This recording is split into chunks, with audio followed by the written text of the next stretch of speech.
Good morning, everyone. This is the day that the Lord has made, so let us rejoice and be glad in it. And every day we have so much to rejoice, and I'm so glad to be here with you today. My name is Richard Mirage, and I'm the lead minister at Unity of Phoenix. Welcome, everyone.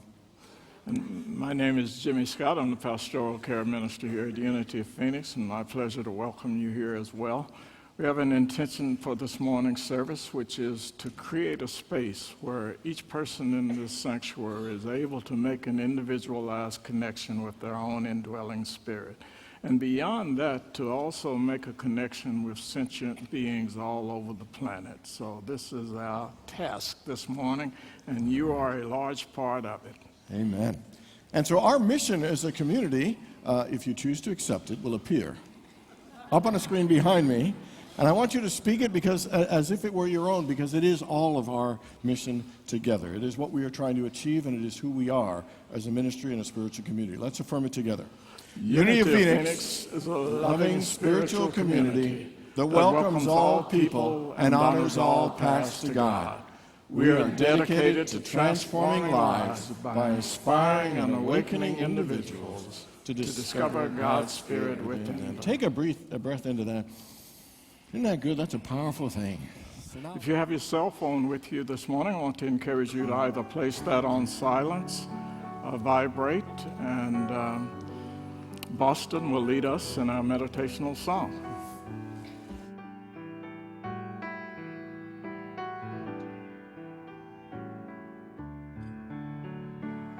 Surely the presence of the Lord is in this place. I can feel God's mighty power and God's grace. I can feel the brush of angels' wings. I see glory on each face. Surely the presence of the Lord is in this place. Surely the presence is in this place.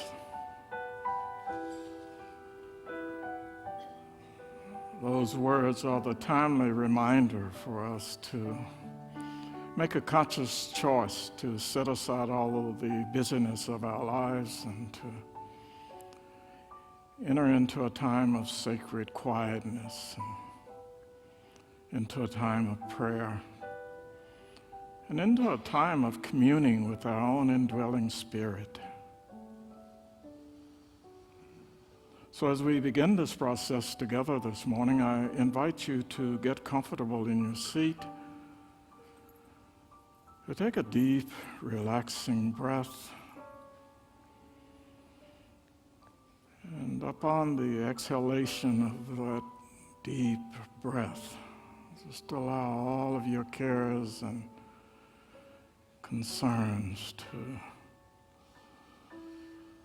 be symbolically exhaled from the body.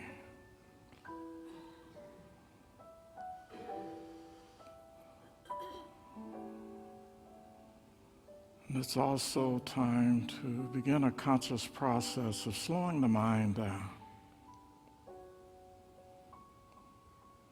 Just forgetting about responsibilities and forgetting about duties and forgetting about activities. And just being present to this now moment and being present to yourself.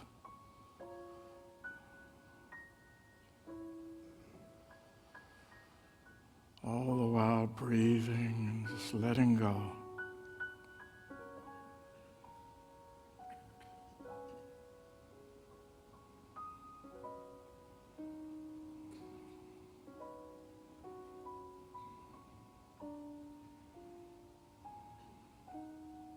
There is a tremendous amount of power in a quiet mind.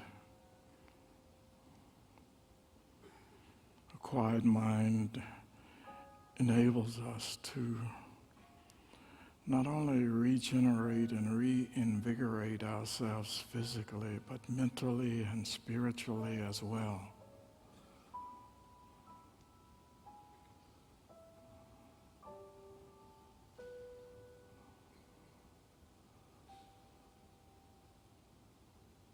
So again, I invite you to take a deep, relaxing breath.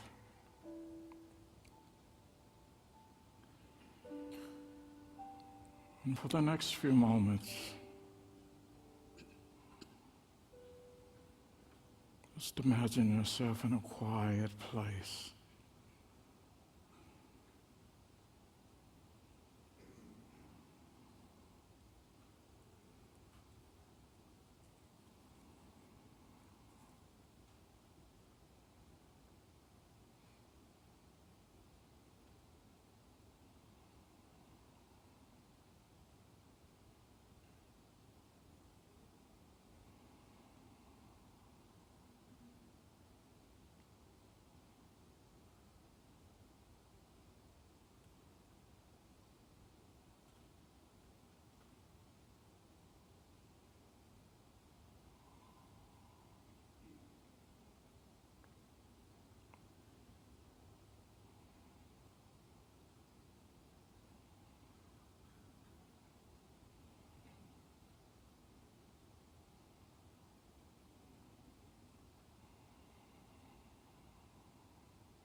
In the quietness, not only is there a peacefulness that surpasses all understanding, there is also healing. There's also inspiration. And there's a deeper understanding of our connection to that great universal spirit that we call God. A deeper understanding of our connection to one another. And what a blessed privilege that is. So we give thanks today in the name and through the nature of the living Spirit of the Christ. And so it is. And amen.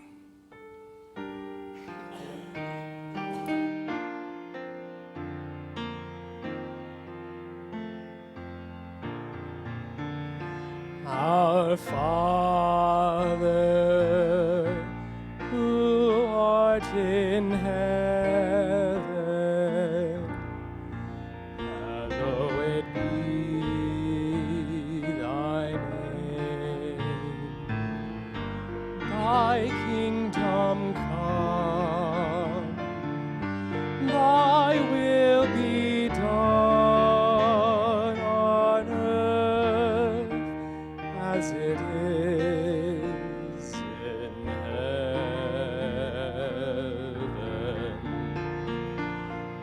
Give us this day our daily bread, and forgive us our debt as we forgive our debtors. And leave us not in temptation, but deliver us from evil. For thine is the kingdom, and the power, and the glory forever.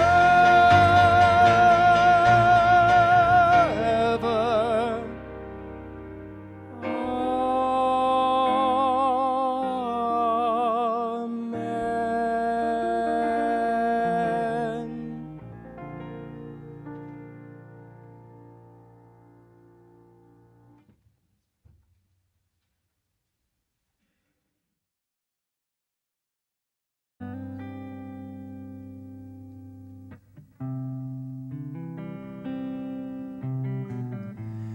Something's calling me.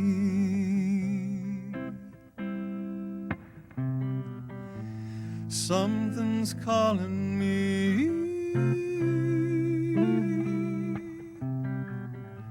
Something's calling me a little bit deeper than I've ever been before.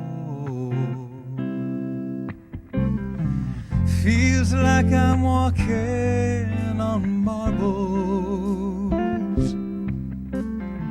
Can't still the earth beneath my feet. Is my head in the clouds, my naked legs left dangling. I can feel my heart begin to pound. Everybody said something's calling me a little bit deeper than I've ever been before. Something's calling me a little bit deeper than I've ever been before. A long dark night, my soul it wanders. Can't see the light that moves me.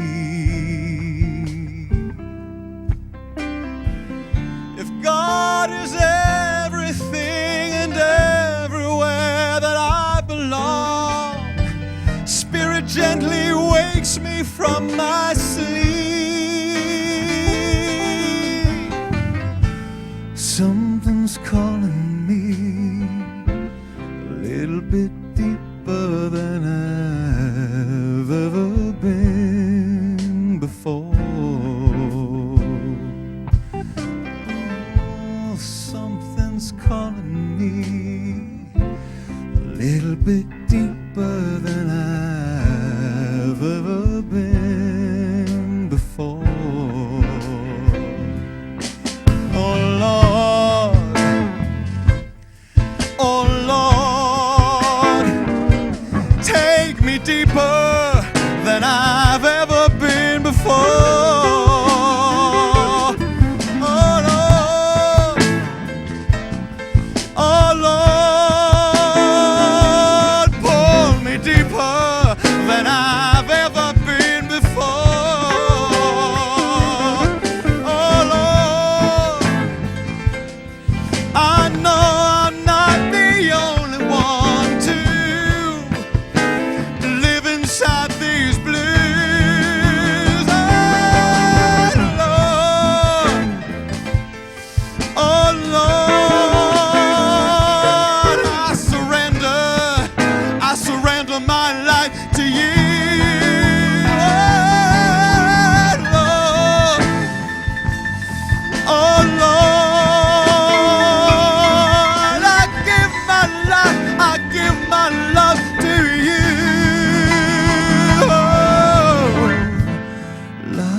Compassion's calling me a little bit deeper than I've ever been before.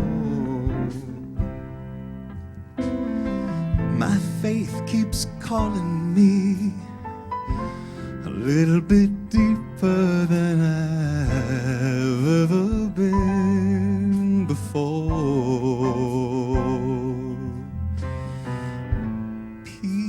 Is calling me a little bit deeper than I've ever been before.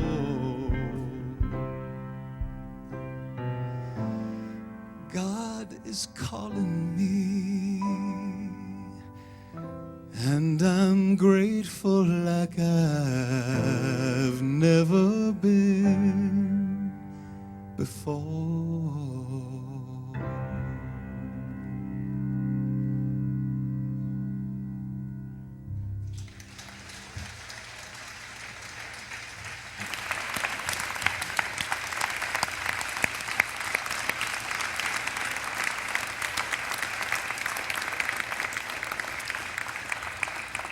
Wasn't that sweet? Morning again, everyone. And welcome to everybody who watches us online. Special shout out to Lisa, who watches us in South Dakota. Thanks for the email, and glad you're with us, Lisa. Appreciate it. So how many people in here have ever had a problem or a situation in your life where you just didn't know what to do? Anybody have anything you just didn't know what to do? How many people have ever had a situation or a time in your life where you didn't really know what you wanted? You didn't know. Anybody ever have a hard time making a decision?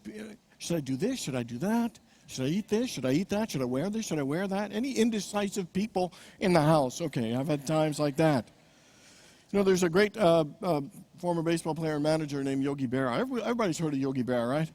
And almost as famous for his baseball, he was famous for these silly sayings and things he didn't always get right. They call them yogiisms, you know, like obvious things like, it ain't over till it's over. But here's some of my favorites. Baseball is 90% mental. The other half is physical. And I love this one. I never blame myself for not hitting. I just blame the bat. And if it keeps up, I change bats. After all, if I know it isn't my fault that I'm not hitting, how can I get mad at myself? There is almost some logic in that one. If you come to a fork in the road, take it. A nickel ain't worth a dime anymore. Always go to other people's funerals. Otherwise, they won't come to yours. But here's the one I wanted to get to. Here's my favorite. He said, if you don't know where you're going, you'll probably end up someplace else. And that's a very profound statement because in many ways, many of us don't always know where we're going. Many of us always don't know what we want. You know, we don't always know who we want to become or what we want to achieve or what we want to attract or experience or create or feel. And I would say one of the biggest reasons many of us struggle in our lives and have difficulty feeling happy and fulfilled is because many of us don't know what we want. And it's funny, in little ways we almost train ourselves to practice and believe that we don't know what we want. What do you want to eat? I don't know. What movie would you like to see? I don't care. You know? What do you want to do? I don't know. Why'd you do that? I don't know. Tell me about your feelings. Well, you know, what are you feeling? I don't know. And it sounds a little bit silly, but we get into a place of saying, I don't know, so often that we start believing that we really don't know. That we don't know what we want. We don't know what to do. You know, and we start to get into a place where we live feeling uncertain and unsure about everything. Uncertain and unsure that life will get better. We begin to feel, you know, like helpless. We begin to feel hopeless. We begin to feel like victims who have no say over their lives. We begin to believe that we're powerless. We don't know. And the truth is, we are not powerless.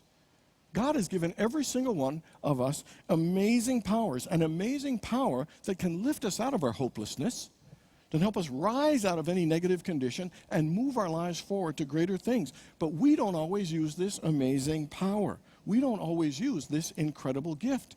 And it is the power to dream. The power to see something greater than you're currently experiencing. It is the power to create a picture of something in the future that you'd like to have or become or attract. It is about visualizing and having a vision of some greater life that you want to experience or create. You know, and even though history shows that the most successful people in life, the greatest achievers and the people who make the greatest difference are those who have dreams, those who have visions. You know, Walt Disney said, if you can dream it, you can do it. Carl Sandburg said, everything starts with a dream. Nothing happens unless first there is a dream. You know, Napoleon Hill said dreams and visions are the blueprints for our achievements and our success in life. You know, you got to have a dream before a dream can come true. You know, in Scripture, in Proverbs 29, verse 18, it says this, where there is no vision, the people perish. But happy is he who keepeth the law. Happy is he who has a vision. Happy is he who has something greater to work towards. You know why? Because a vision gives us a sense of focus and direction, gives us a sense of purpose and meaning. Visions, direct us, they channel us, they engage us, they ignite us, they energize us to move our lives forward to something greater. Where there is no vision, the people perish. But you know what? Where there is a vision, people prosper. They progress. Life moves forward and things begin to happen and change and be transformed into something greater. And with all this evidence of people saying how important it is to have a dream and the Bible saying how important it is to have a vision, do you know most people in this country do not have a dream? Most people do not have a vision. Most people do not even have goals. How many people here know that you could do a better job in using the power to create a dream, the power to have a vision for your life? How many people would like? Okay, 9, 10, great. We're doing good. So this is actually the final talk in a 4-week series about power. And it's really inspired because many years ago, as I've told you, I heard Neil Donald Walsh speak, and he said one thing that I remember in the whole 3 hours, one thing. And he said, the most unfortunate thing, the most harmful thing that we can ever tell ourselves is that we don't have the power to improve our lives. Because it's not true. Every single one of us is more powerful than we realize. God has endowed us and given us dominion and authority and amazing spiritual powers. But most of the time we go around in our lives thinking we're powerless, we're helpless and hopeless, and it's not true. You have amazing powers. You are an amazingly powerful spiritual being. And many of us don't know how powerful we are, and we don't often use the power that we have. The last 4 weeks we talked about the power of letting go, the power of the spoken word. Last week we talked about the power of giving, and today we're going to talk about the power of dreams. So if dreams are so powerful that can move our lives into different levels and into greater success, why don't we do them? And the first reason is I think we get so caught up in the appearances. When things aren't working in our present moment, we get so stuck in what's wrong, what isn't working. We get so stuck in the problems and the frustrations that we can't lift our heads up to see anything greater than it. We get so stuck right there, that we don't even believe that life can get better. And not only do we get stuck to the point that we can't visualize or see something greater, we put it into reverse. When things aren't going well, sometimes we start, instead of visualizing, I say we start awfulizing. We start, instead of seeing it getting better, we start believing it'll get worse. Anybody ever do that? Anybody think life's bad and it's going to get worse? Okay, just me and a guy over on this side. Okay, that's okay. So that's one of the reasons is we get stuck and caught up in the appearance and the problem that we don't even allow ourselves to see or entertain or believe that something could be better. Second thing is fear. Sometimes we think things like, well, if I put out a big dream there and I don't do it, I'll be really disappointed. I'll let myself down. I'm setting myself up for failure, so it's better to not put anything out there. We're afraid sometimes to dream because we think we'll look foolish or we'll fail or things won't go well. And the third reason is, quite frankly, we just don't take the time to do it. Everybody always wants a reward without work. We want success without having to do anything. But the fact is, we have work to do. And the thing is, are you willing to invest the time to get clear about what it is you want, what you want to do, what you want to achieve? The Bible has so many promises of a great life. The book of Jeremiah says, for surely I know that the plans I have for you, says the Lord. Plans to prosper you, not harm you. Plans to give you hope and a future. Jesus said it's the Father's good pleasure to give us the kingdom. He said he came that we may have life and have it more abundantly. We have so much good going for us. And yet, sometimes we don't know how to attract. We have to do some work to make it happen. Let's go to the book of Numbers, chapter 13. And in it, it is about the children of Israel being given the promised land. But even though there was this potential for the promised land, this greater life, they had to do some work. And here's how we tap into the better life. Here's what it says. And Moses sent them to spy out the land, and said unto them, go up from this way southward, and go up into the mountain, and see what the land is. See what the people are like. See what the dwellings are like. See if there is wood or not. See the fruit of the land. And so they went up and they searched. And after returning from their search, it had taken 40 days. And they came back to report and said they had discovered this land flowing with milk and honey. Powerful message there for us. So whatever is going on in our lives, here's what it says. It says, you got to spy out your promised land. How do you do that? You go up to the mountain. You go to a higher perspective. Not get caught up in the problem. Go to a higher perspective and see what your life will look like. See what the people are like. See what the relationships you'd like to look like. See what the work would look like. See what kind of life and how you want to live and how you want to experience it. You got to see it. You got to hold a vision and an idea of something greater that you want to attract or experience in your life. And I love what it says. So it says go up, see, and then it says search, which is about going a little deeper. It's searching your heart. It's being still and listening to what your soul is calling you to fulfill or to accomplish or to share.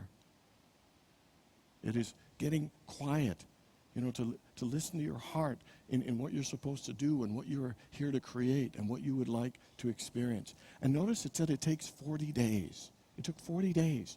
40 days represents a period of time. You remember 40 days of fasting, 40 days of flesh?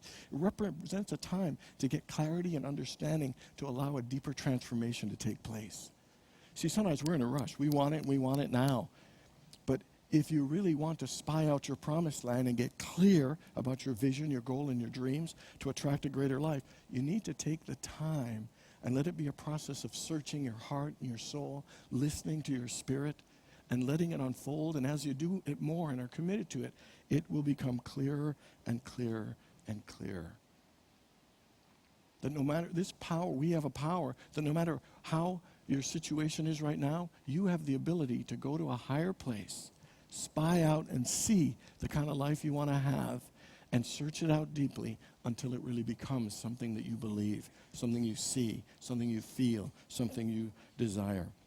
And that's a cool thing, is that no matter what's going on here, we could see something better. Martin Luther King's famous speech, I have a dream. I love the first line. It says, I say to you today, my friends, even though we face difficulties of today and tomorrow, I still have a dream. I have a dream that this will be a land of equality. I dream that the places where there is injustice, there will be justice. Places where there is oppression, there will be freedom. That he literally said, this may be the way it is now, but here's what I see. Here's what's going to get better. So I ask you, think of a situation in your life that isn't going as well as you'd like. How are you seeing it? And are you willing to lift yourself up to a higher place and see your relationship healing? Are you willing to see yourself being more fulfilled? Are you willing to see yourself being more financially successful? Are you willing to see yourself being more kind and patient? Are you willing to see yourself overcoming the addiction? Are you willing to see yourself being prosperous and enjoying life? And I invite you this week to take 3 situations in your life and begin to spy out some greater possibility. See it with clarity. Write it down and begin to see it, begin to feel it, begin to believe it. Because God has given you this amazing power. You know, one thing about the greatest things about our dreams, that dreams, help create and they help shape the kind of lives that we want to have. They help direct our creative energy, and it really channels our energy. It channels our ability. It motivates us. It drives us. It lifts us to a higher place. It is powerful. The question is, are you willing to take the time to get clear about the picture and the dream and the vision for your life? I found an interesting quote, and it says this: expect great things from God and attempt great things for God. Expect great things from yourself and attempt great things for yourself. Sometimes in our lives, we tend to play small.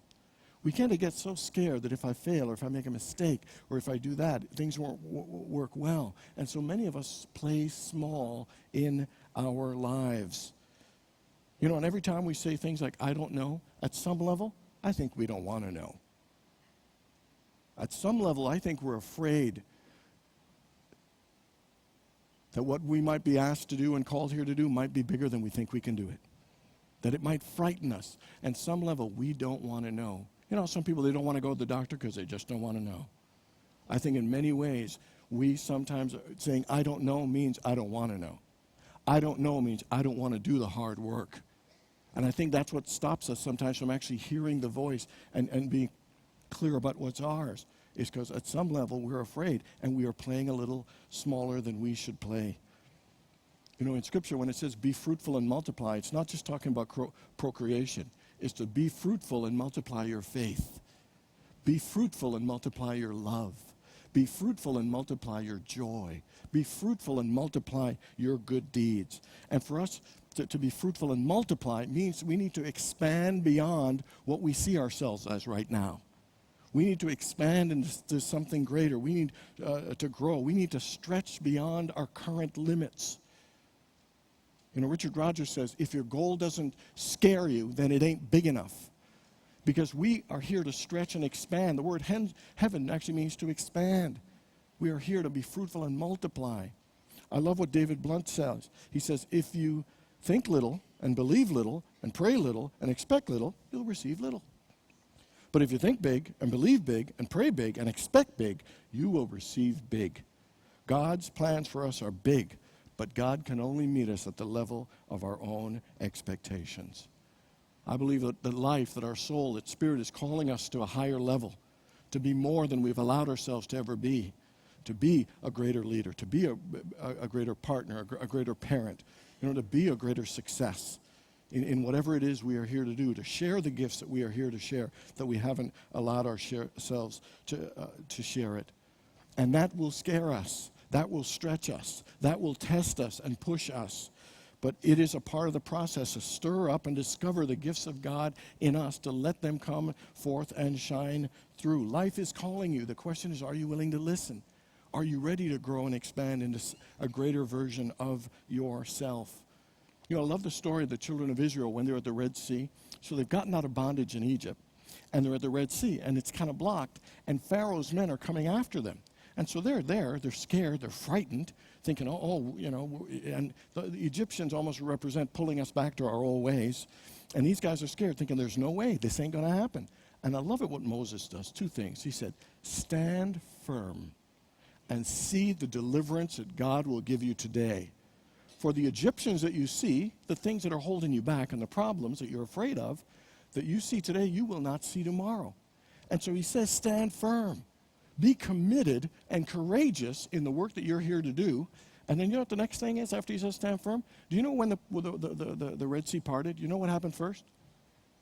Okay, I'd like to tell you. Here's what it done. They had to put their foot in the water first. Isn't that interesting?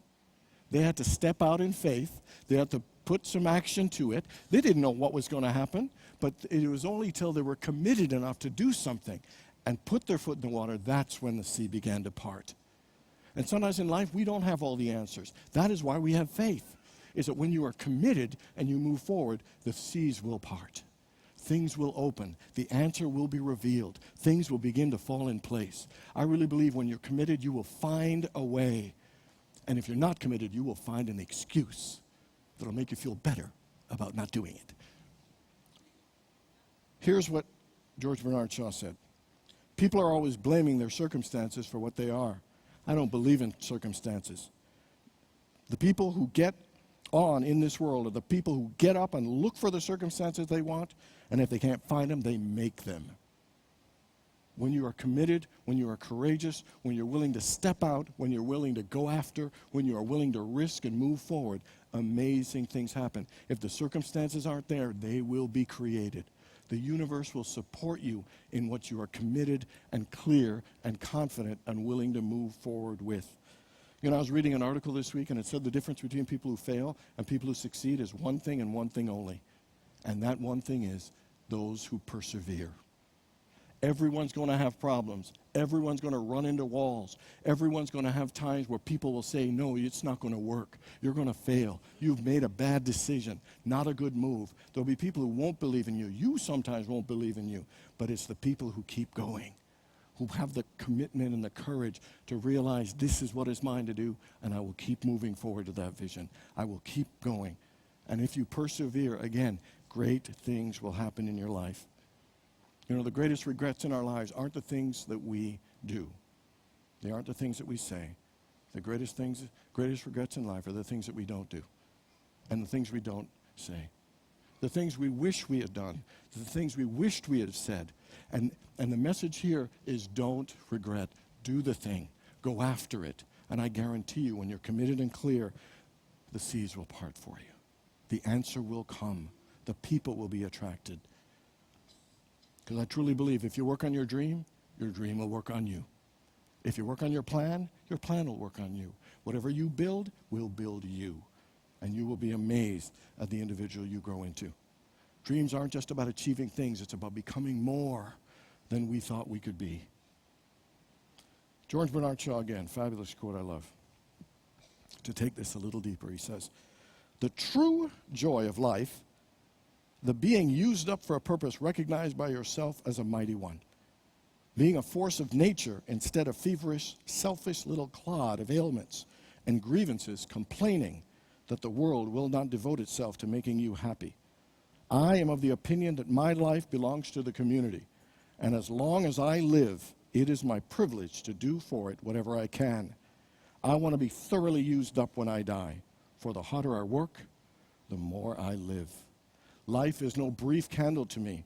It is a sort of splendid torch which I have got a hold of for a moment, and I will make it burn as brightly as possible before handing it on to future generations." It's powerful. He's saying that our lives isn't our lives are here for everybody. And that we are here to take the torch in our hand, to live the best that we can be, to follow our dreams, because it isn't just here to bless us, it is here to leave a legacy to bless other people, to inspire other people, to lift other people. You know, when I look at quotes, I don't just look at a quote, I go research the person who said the quote, because there is something powerful about that. You know, George Bernard Shaw, you know, from humble beginnings, rose to get a Nobel Prize in literature. You know, this guy was really, really, really quite an amazing individual. He wrote a book, Pygmalion. It was turned into a movie, My Fair Lady. You know, and not surprising about a common person transforming their lives in a way that it blessed them, changed them, and blessed many lives. I love how he lived his life so fully, that the true joy in life is being thoroughly used up, giving your life the very best, you know, and so that it will bless others. And I love, you know, the fact this guy died at the age of 94. And anybody know he died? I've asked this before. Well, he fell off a ladder, and I'm glad you're enjoying that. But I do too, because he was on a ladder trimming the trees in his yard at the age of 94. That he was living his life fully, giving it everything he had right up until that moment. And the thing I love is he passed away 64 years ago, and still his life is inspiring me and many people, because that's what happens when you live your dream and do your best.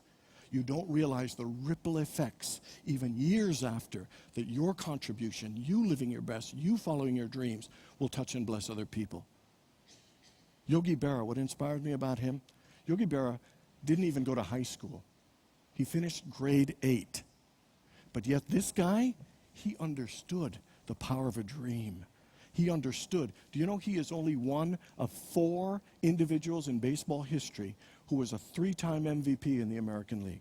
He is one of only 7 managers ever to manage both an American and a National League team to the World Series. As a player, as a coach, and as a manager, he went to 21 World Series, winning 13 of them, considered one of the greatest catchers of all time. He may not have had an education, but he understood the principle and the power of a dream. To set your sights on something great and believe that it's possible. And again, you know, actually he's still living. He's 88 years old and inspiring lives still.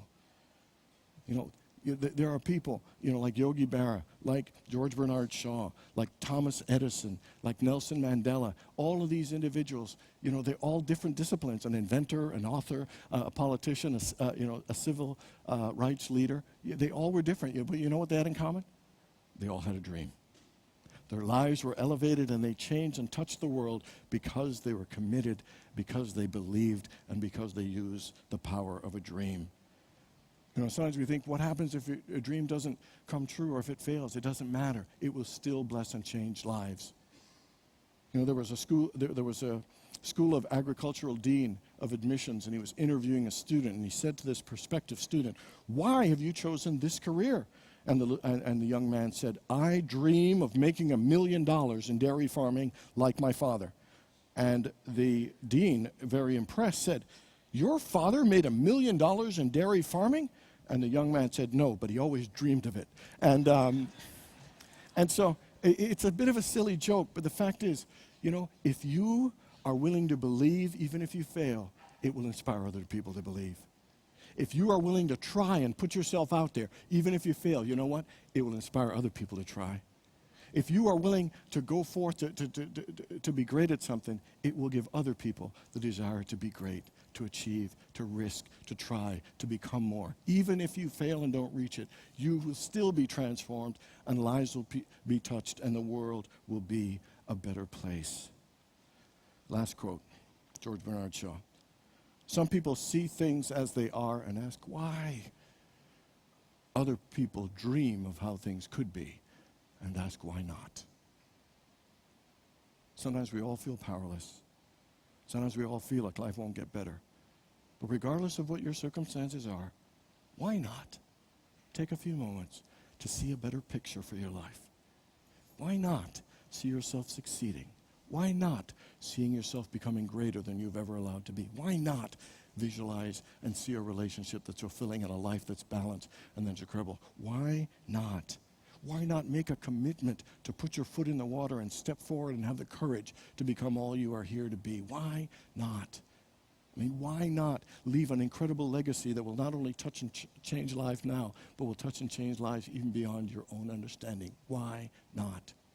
You have more power than you realize. You can create, attract, and achieve so many great things, but the question is, are you willing to use the power to dream? God bless you all.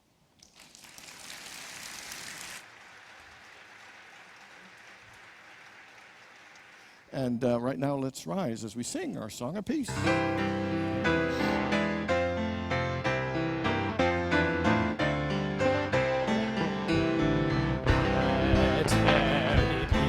On earth, and let it begin with me.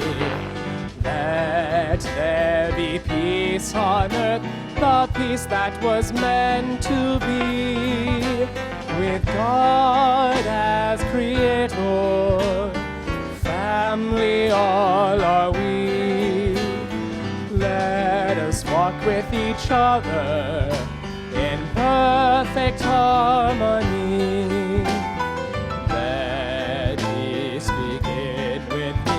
Let this be the moment now.